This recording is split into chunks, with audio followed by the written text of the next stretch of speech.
Hello, good evening, welcome to Custard Music Magazine Fireside Chat number 2. Now, hopefully some of you saw Fireside Chat number 1, where I questioned my sanity by the same thing over and over again. Fireside Chat number 2 is going to be about what you do with all this stuff and how you store it once you've collected it. Now, let me explain what I'm talking about. As I mentioned in the previous video, I'm from the olden days.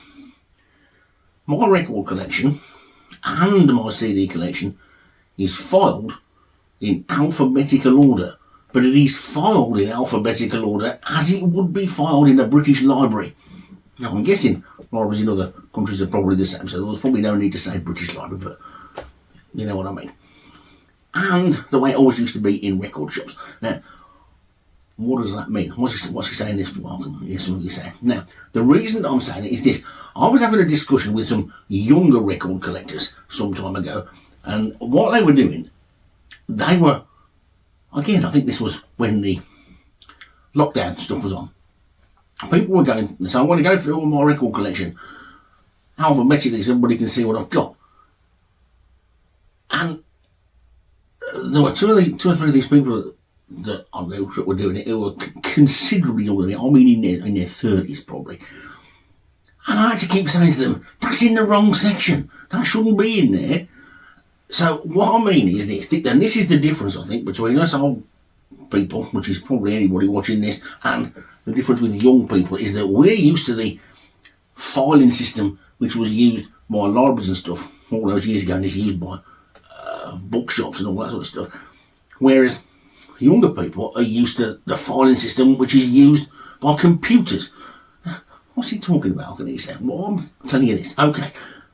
Now, the first album in my record collection in alphabetical order is by somebody called Lee Aaron. Now, her first name is Lee and her second name is Aaron, which is spelled A-A-R-O-N. So she begins with A. As it's AA, there's not liable to be anybody come up in front of her, I wouldn't have thought. Now, these younger people I was talking to were saying, oh no, we'd fall that under L because it's Lee Aaron. And I'm like, no, you file it under A because you file it under the surname. But they didn't understand this. And I can see where they get that from because it's computers, isn't it? If you have files on your computer, it will do it like that unless you type their name backwards. So it's like, so I'll file Lee Aaron under A. Younger people, I think, especially the younger people I talk to, would file Lee Aaron under L. Now, the Beatles, I would file under B because we don't take any notice of T, of the. We don't take notice of T. We don't take any notice of the because otherwise there'd just be loads of bands all beginning with the.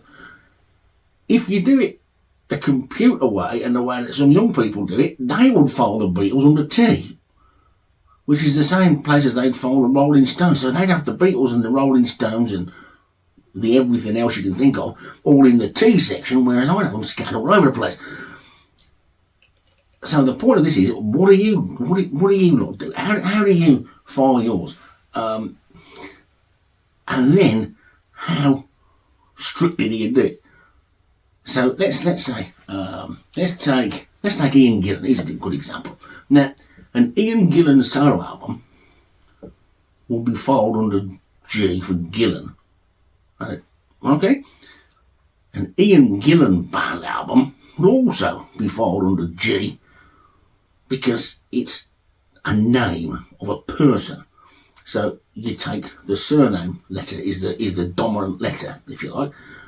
Gillan, the band, is a G as well because it's a band and that begins with the letter G, doesn't it? But then within that, this is where you have to use a little bit of, I think you're probably allowed, if you like, to use a little bit of deviation from the norm. Because technically speaking, what you supposedly would do, you would have to put Gillan first, then you would put Gillan Ian, his solo stuff, and then you'd put Gillan Band Ian, his what's it stuff third, but that would mean they're all in the wrong order. So, because I want things to be in the right order, I tend to follow the Ian Gillan band before Gillan. Technically, I shouldn't really, but if the computer was doing it, they would file Gillan under G, they'd file Ian Gillan under I, and they'd file Ian Gillan band under I as well. But if an album came with the Ian Gillan band on, they'd file that under T. So they'd have stuff scattered all over the place. So, what do you do? Am I too old-fashioned? You all still do it the old-fashioned way like me? Or are you one of the younger people who does it the computer way so that it all works on your computer files? Or do you do something? I couldn't believe this when this person once told me they did this. They filed their entire record collection not by artist, but by the title of the album. So if the album was called, let's say if the album was called In Rock, they would file it under I, by Deep Purple. If the album was Fireball, they'd file it under F.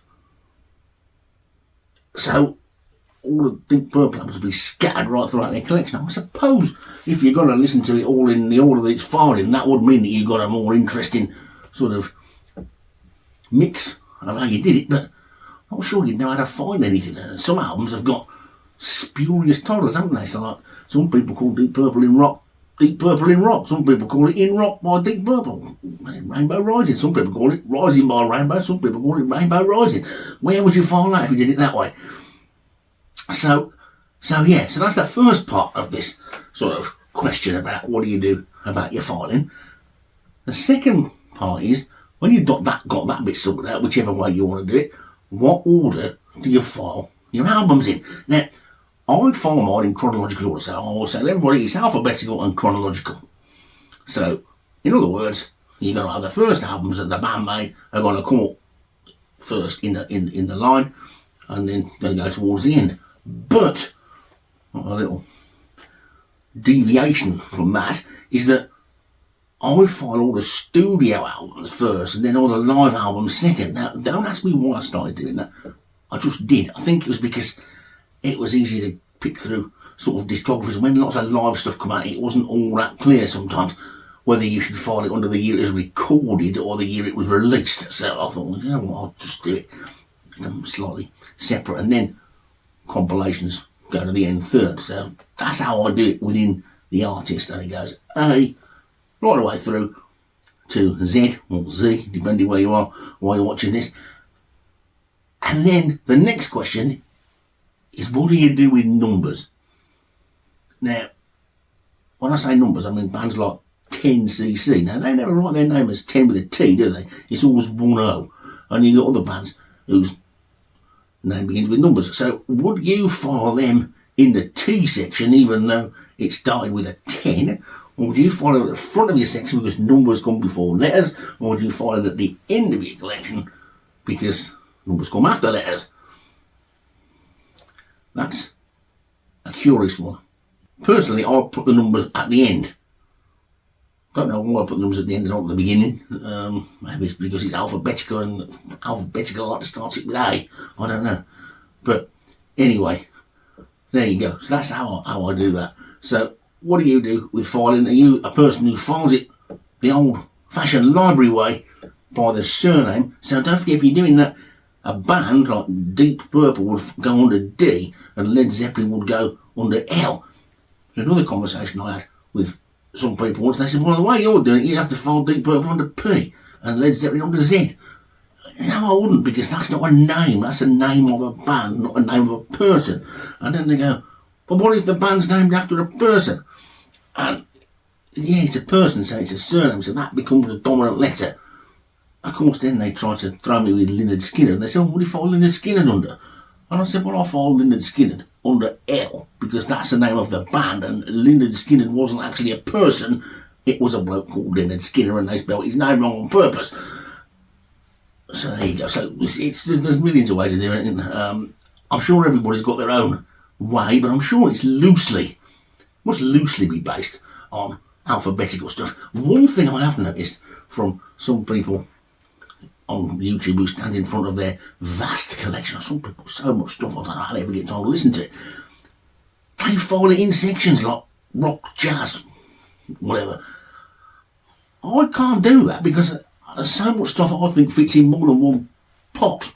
Where do you put it? I mean, if I was going to try and sort of do my sort of Billy Cobham albums, where would I put them? Because they're a bit jazzy and they're a bit funky as well. So would they go in a jazz funk section? Would they go in a jazz section? But they've also got rock people, and so I think of them as a bit rocky sometimes as well. Other sort of bands like that have changed over a little bit. I mean, goodness knows where you put things like, where would you put The Who? I mean, one minute they were mods, then they were rockers. I mean, do you split it up that much? I don't know. I personally think you going into following it into specific genres. I hate that word. I don't know why. I never like that word.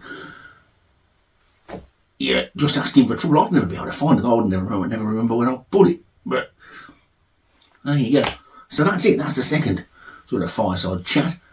How do you find the records? Because it seems like loads of people got loads of different ways of doing it. Yet, if you went into a record shop in the 70s or the 80s, everybody did it the old-fashioned library way. Although they do have sections, don't they, where they have jazz over here and blues over there. So they do that a little bit. So what does everybody think? What does everybody else do? What do? Do you file your stuff by name, alphabetically?